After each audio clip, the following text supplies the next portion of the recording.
Hey y'all, welcome to one of the world's most messiest, dustiest, crustiest art rooms. Whew, I am coming off about 2 weeks of clay, 1 week of glazing, art show prep, and a couple of other random giant projects that I somehow decided it was a fabulous idea to undertake. Who's an idiot? This one. But today I thought we could have a little art teacher 101 on all things clay. Here's the deal with clay, at least if you're me. When I first started teaching, I had only ever worked with clay one other time, and I believe it was in high school.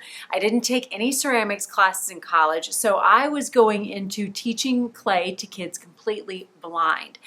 And I know a lot of you might be in the same boat, so I thought I would share some of my favorite tips and tricks to kind of bring you up to speed, teach you everything that I know. Kids love clay. That much is true. You've got to introduce kids to clay because it's their most favorite thing ever. Not only that, but I feel like it really strengthens their hand muscles. Something that, with technology, I think has made our hands a little bit weaker, but I will not even venture onto that soapbox. So working with clay with kids is one of my favorite things to teach and one of their favorite things to do. The clay that I like to use with my students is kiln-fired clay, cone 06, so low fire clay. It's just the clay that I've always used. It takes to glaze, the glaze that I purchase really well, and it's what I would recommend. If you don't have a kiln, there are several different types of air dry clays that are fabulous, but I would strongly recommend that you experiment with those air dry clays first before introducing them to the kids so you have a better understanding of what what problems they might encounter when they're using that kind of clay. Is it going to be too wet? Will they need to add water? What should they do if it cracks? How do they attach pieces? So whenever I do a clay project with the kids, I always make a version of it or a couple different versions myself first so that I can have an idea of what kind of troubles they might encounter.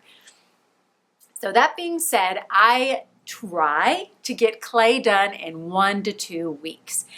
And we usually do 1 to 2 clay projects a year, just depending on time and money and the mess factor, because let's face it, it doesn't bother me, but I know that it bothers the lovely person who cleans my room because of the fine layer of dust that's on every last surface. So what I use when the kids are working with clay is I always have paper covering the tables, which I change out. First of all, I always have paper covering the tables, and then I flip the paper over when it gets too dirty. So we use both sides, and I usually change it out about once a month.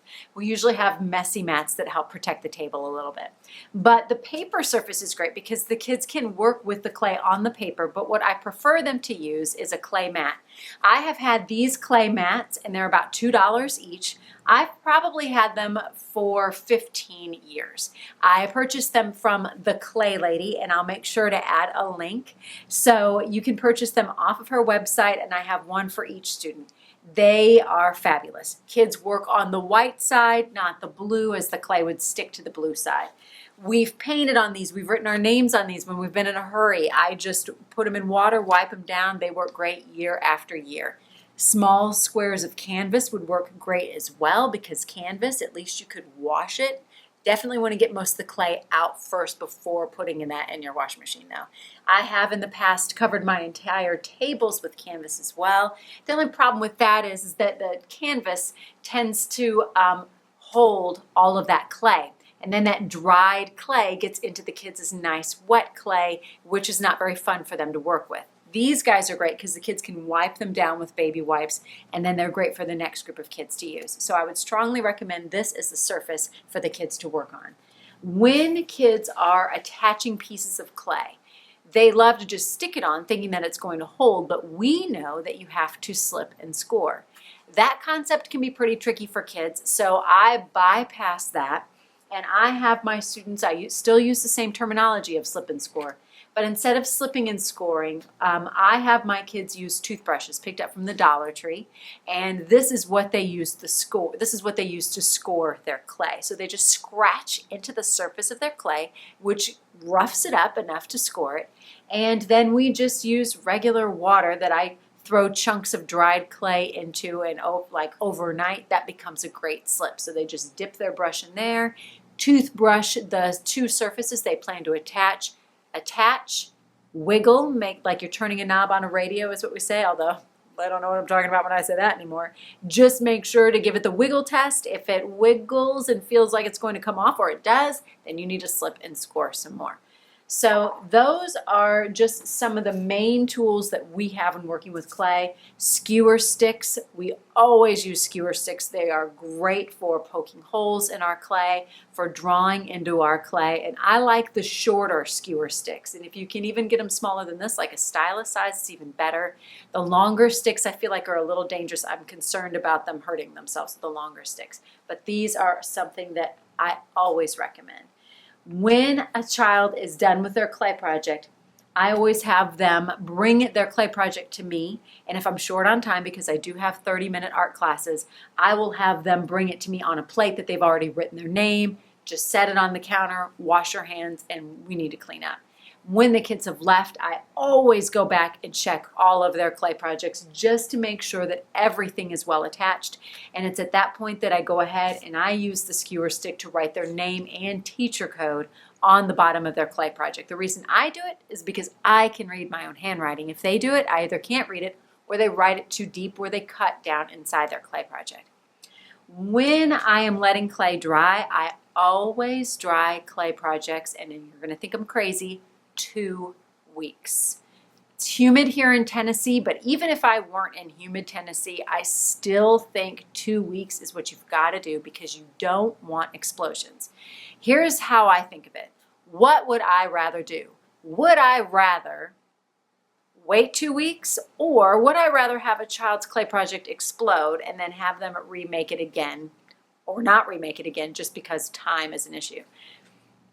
So with that thinking in mind, I just put them in the kiln room, which is nice and warm and dry, and I let them sit for 2 weeks.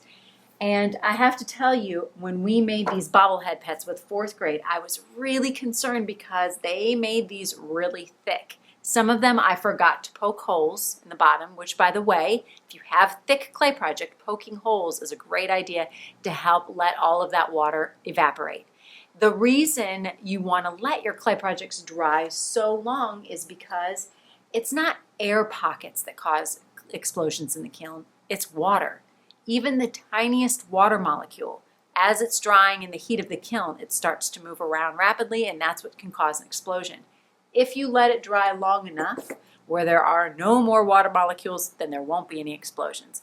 But just because you've let something dry for 2 weeks and when you touch it, it feels okay, the first firing, I always do it on a very, very slow ramping up of the heat. So I have a computerized kiln, and I can control how fast or how slowly it ramps up or goes up to the temperature that it needs to be at. And I always fire greenware, clay that has not been fired before. I always fire it at a super slow setting. So I very, very rarely, only when I break my rule, do I have an explosion in my kiln. So when my kids get their clay projects back, I don't always glaze, but when I do glaze, so cheesy, I always use Mako's Stroke and Coat. And this is not an advertisement. I'm not getting paid. I just love this stuff. The colors are so positively vibrant. And I always tell the kids, I have a couple of rules with glazing. Rule number 1 is that you always must make sure not to glaze where your clay project is going to touch the shelf in the kiln, because it will, when the glaze is melting, adhere itself to the shelf. So that's my rule number 1. Rule number 2 is to make sure that you always clean your brush, and we use these same doggy bowls, which I forgot to mention. These are doggy dishes that I picked up at the Dollar Tree. They never ever tip over. We use them for everything, for slipping and scoring, then just rinse them out, and then we use them for washing and drying our paintbrush. There's a sponge in there, and that's what we use when we're glazing. So I always make sure to emphasize that you have to clean your brush before changing a color. And let me show you what my glaze tray looks like also. So I, at the Dollar Tree, also picked up some ice cube trays. And this is what I made about 2 weeks ago when we started glazing. I put together these trays and I just laid them all out on a table, and I wrote down the colors on the tray. I don't know how to spell yellow apparently. And the reason I did this is because the colors change so drastically in the kiln from what they look like on the tray. particularly pink and purple. So I want the kids to know exactly what to expect when they get their clay project back.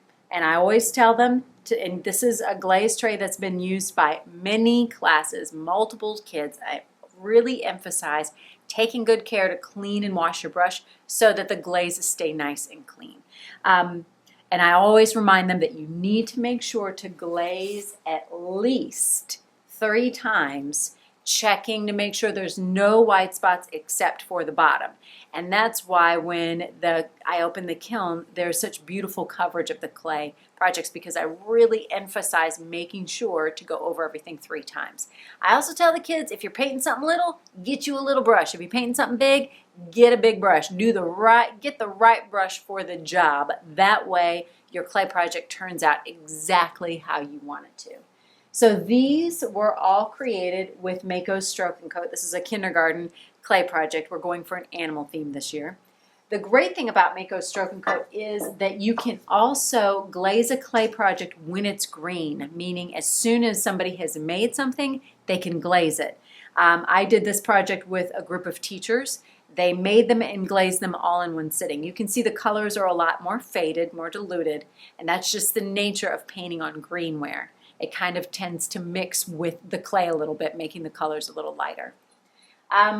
Whenever I'm introducing kids to clay, I always try to encourage the use of textures. So texture is the best, clay is the best way to introduce texture to kids because it captures texture so well. So be on the lookout when you're at the thrift store or out shopping for fabric. I love doilies and burlap, or even placemats are fabulous for capturing texture, and that's exactly what the teachers used when they were creating these hearts. And another thing that we have been doing for a while is using alphabets to put our initials in our clay project. We actually did this just recently for our legacy mural that we're in the middle of working on, where these clay pieces will be permanently installed on the wall, but I wanted the kids to be able to find their clay project. So they found their initials in the noodles and we pressed them into the clay. So for the first firing, the noodles simply burned out. To kind of get this antiqued look, I dipped the kids' clay project in a watery black glaze, wiped the surface with a sponge, and then they added the glaze color on top. So that gave the clay projects kind of an antiqued look, which is what we're going for our mural. When it comes to firing, I already mentioned making sure to fire on a low setting. When you're firing glaze, you don't have to fire on a slow setting. That's when you can fire on a fast setting, because everything has already been fired once. There's no chance of explosion on a bisque fire, on a fire or a glaze fire where you're bringing the glazes to a melting stage.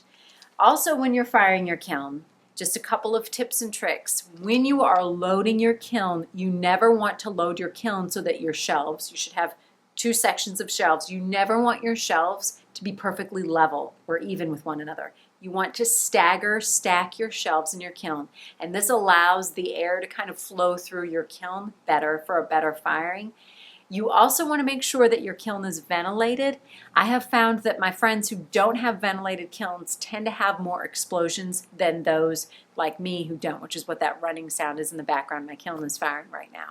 So if you have a kiln, or if you're planning on having one installed in your school, see about getting it ventilated. I think it makes a great big difference. I think that's everything. I think that's all my kiln tips and tricks for my firing tips and tricks for kiln fire clay. Yeah, but all of the projects that I share on my YouTube channel and on my blog, feel free to use, first of all. And secondly, they could also be done with air dry clay. So try your hand out with some air dry clays. Definitely test them out first before sharing them with your students, and have so much fun. And like I said, all of these projects I just shared can be found either on my YouTube channel or on my blog. Thanks, guys. Love to hear your clay tips and tricks as well. We can all learn so much about this one thing that I don't know about you, but I didn't take a single college class in, so it's all just kind of learning on my own. Have fun, guys.